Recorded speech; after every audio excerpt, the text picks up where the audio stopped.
I don't have the feeling that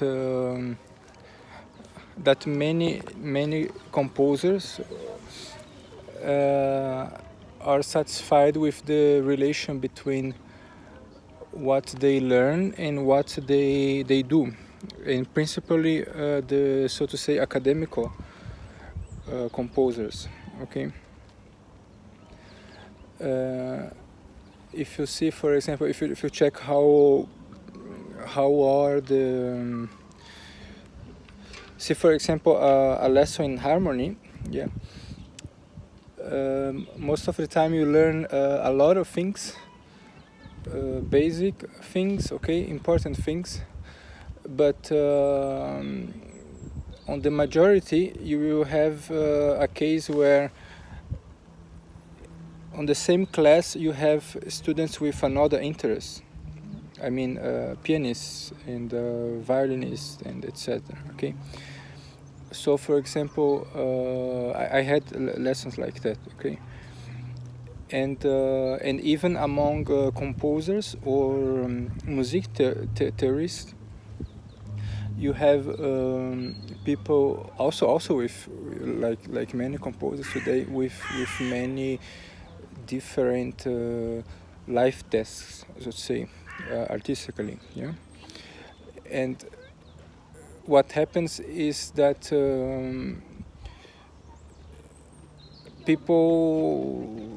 most musicians don't perceive the difference between some considerations, for example, in harmony or counterpoint, that leads you to a didactic approach. For example, a lesson that aims to develop you into a teacher, yeah, and a lesson that is where the main fault is to enhance your creativity, okay. And I think here comes the question, why or how much music theory do I need in order to be a composer? How much music theory as a composer do I need to do my music? Okay. And at least my answer to this complex question is that if some concept of composition, of harmony or counterpoint or orchestration, yeah, if some concept in music theory inspires your creativity, then that's the point where you are independent of the music theory. It doesn't mean that you don't learn music theory anymore, that you don't analyze music, or that you don't read books, or that you don't attempt to classes or something like that. What it means is that after this point you should feel like you have the control of how music theory is related to composition as so like the fuel of your composition. Yeah, I don't know if the pronunciation is good here.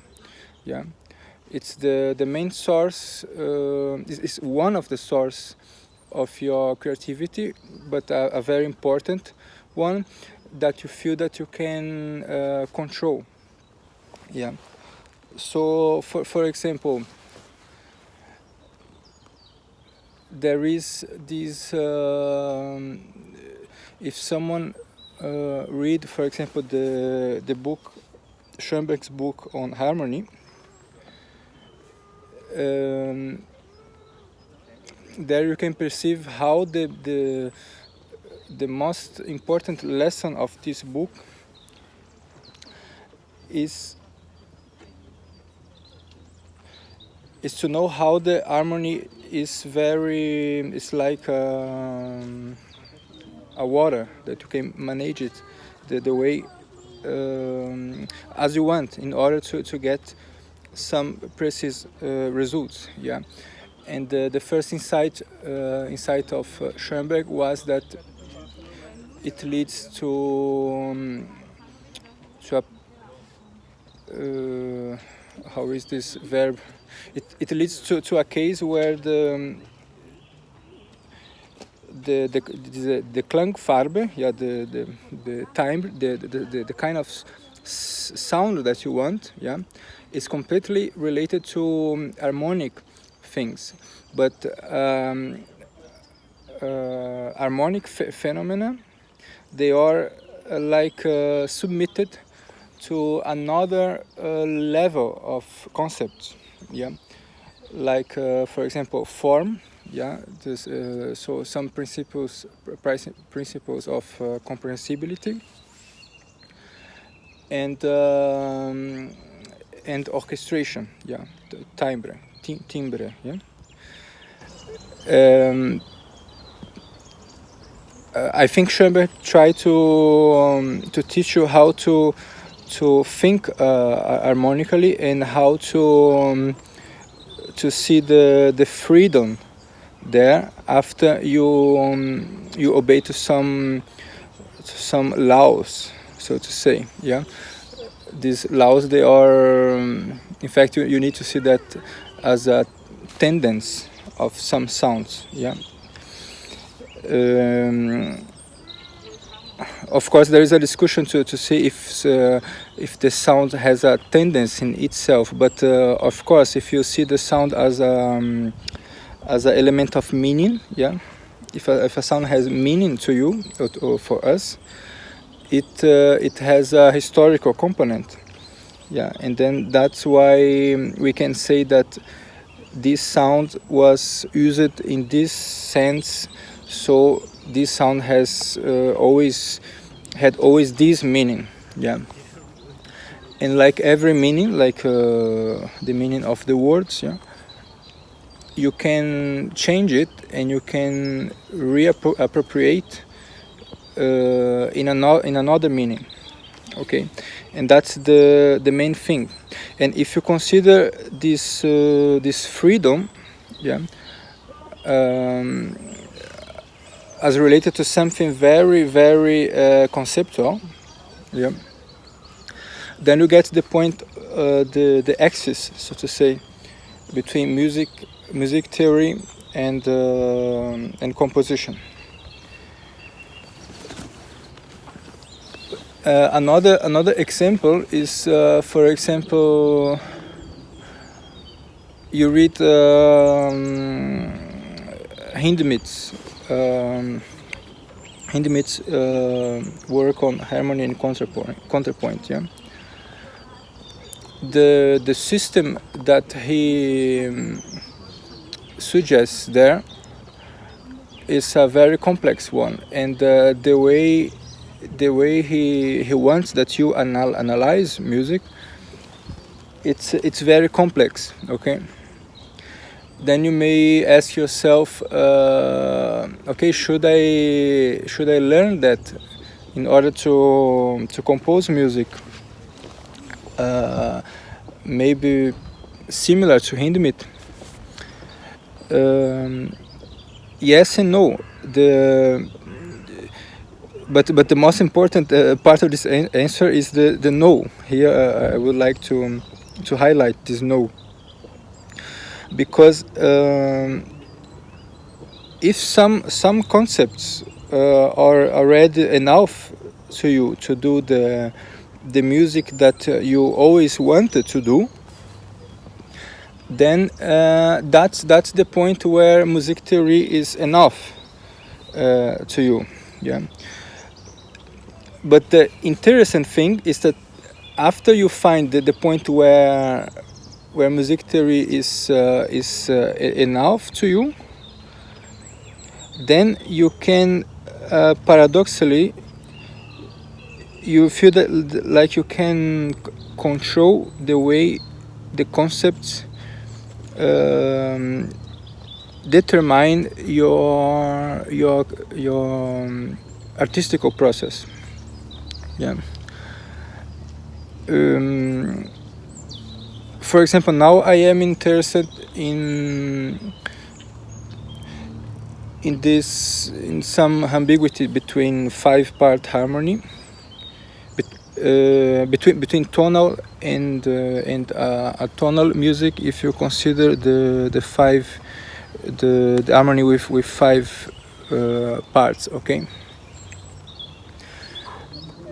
So of course, many considerations in music theory. For example, if you read the Matheson, the perfect, the vollkommen, the Kapellmeister, the perfect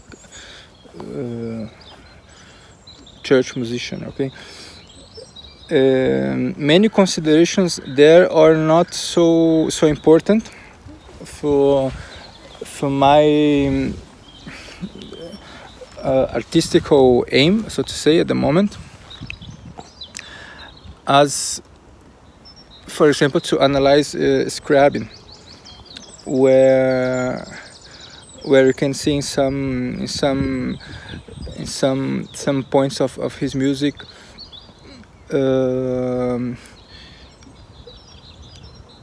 a kind of tonal atonal ambiguity. You can interpretate sometimes in both ways. You can force interpretation, yeah. And that's important for me, because I am interested in this bridge between, so to say,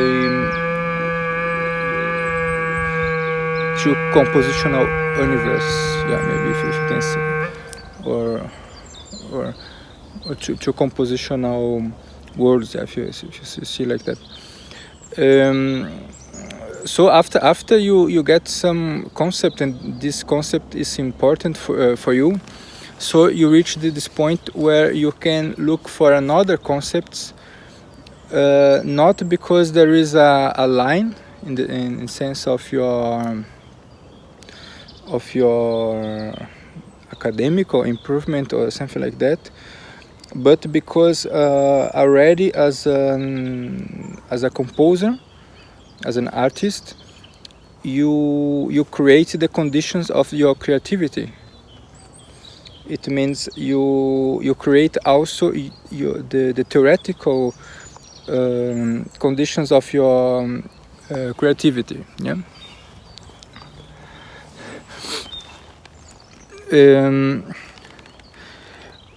I think, in fact, I am not sure if the first 3 years of learning harmony and music theory. Sometimes I believe that already in the beginning, some teachers will need to really distinguish between a lesson for a composer and a lesson for a musician. I don't know how much it can be good that you just mix all together, because what I see is that some composers get kind of hate music theory, and are not aware of the relation between creation and concepts, okay. Between freedom and concepts, yeah. Between the world of the logical necessity of thought and the world of free decision, yeah. I think they cannot relate that, okay. They just jump in the world of freedom, and then what happens is most of the case a music that lose the conditions of comprehensibility. Okay, and that leads also to in the case of this academical world, this academical composition fashion, then you come to another really ugly contradiction, that you begin to imitate composers that they were kind of original, avant-garde, but you imitate that, yeah, and you say that your music is, so to say, freedom of music theory, yeah. And I think that is based a lot on a misunderstanding of a very famous sentence of Debussy, that I don't need theory to do music. That has a truth inside of that, but like I said, you don't need, but you can have it, yeah. And the point is, the important thing is that you reach this point where you are aware of what you don't need, but with creative intention you appropriate that what you don't need, and you create a new condition of your creativity, a new conceptual condition, okay, if you need it, yeah. And that's always there is always a personal measure on that, okay. It depends the kind of composer you want to become.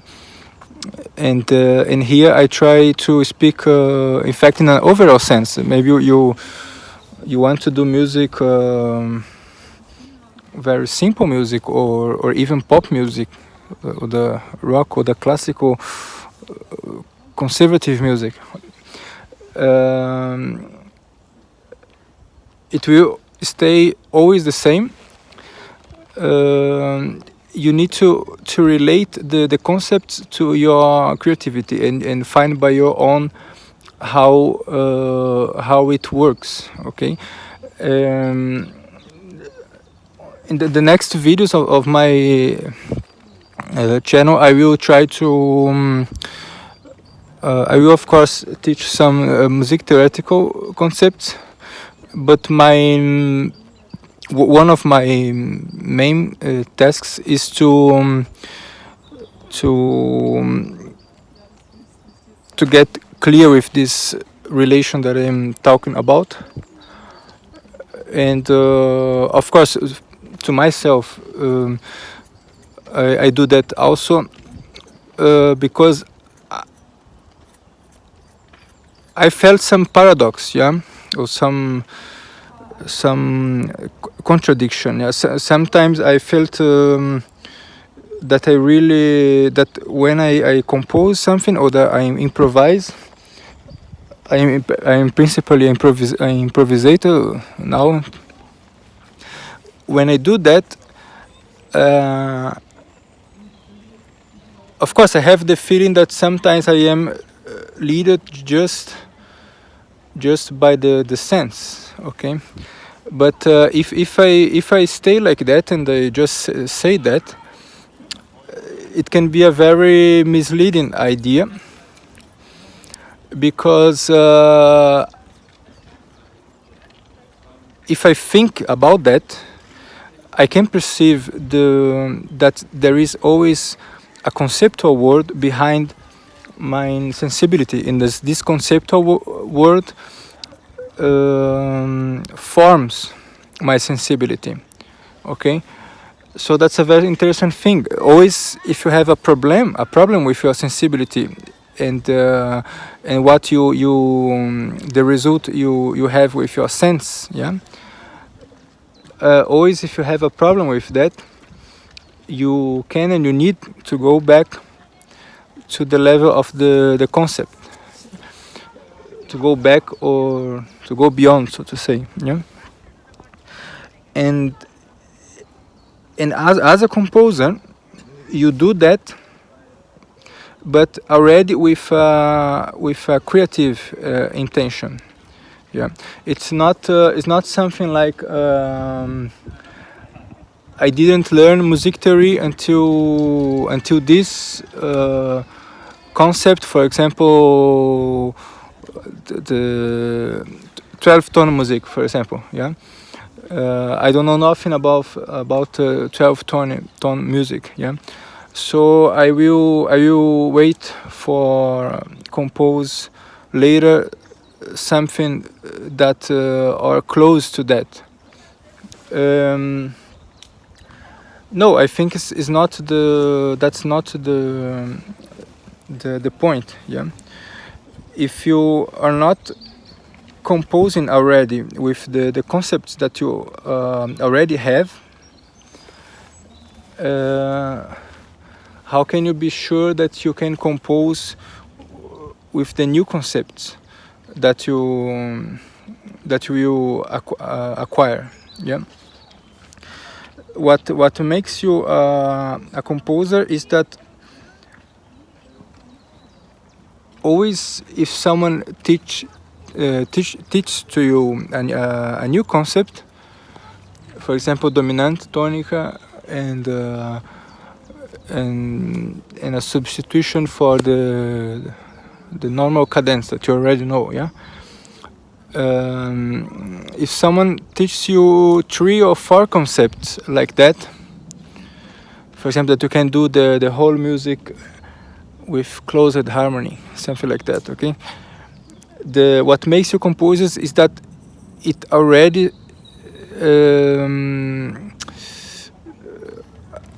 arise, so to say, or provoke your sensibility, and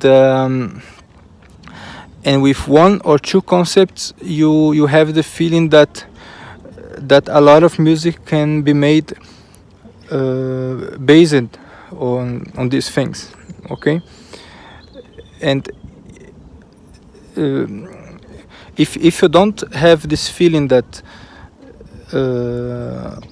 1 concept, for example, imitation, yeah, leads you to infinite world, yeah, then you need to ask yourself what you want with composition, and what you want learning such things, yeah.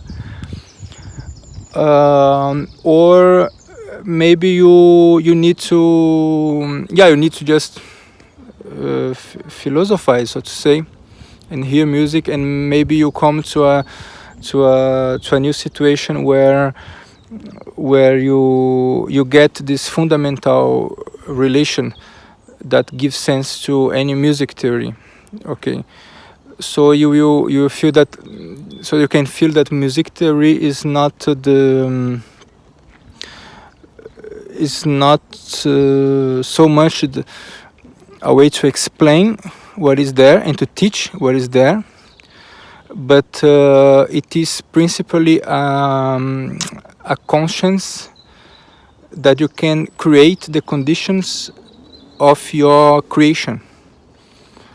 You create your concepts, or the new relation between concepts that leads to new composition. And it sounds like maybe it can sound of kind of complex, but the purpose of my channel is to clarify that things like that, and to do more videos based on commentaries and feedback, so that I have a clear idea what is the most important question for the next video. So I let that as an introduction, and we keep in touch.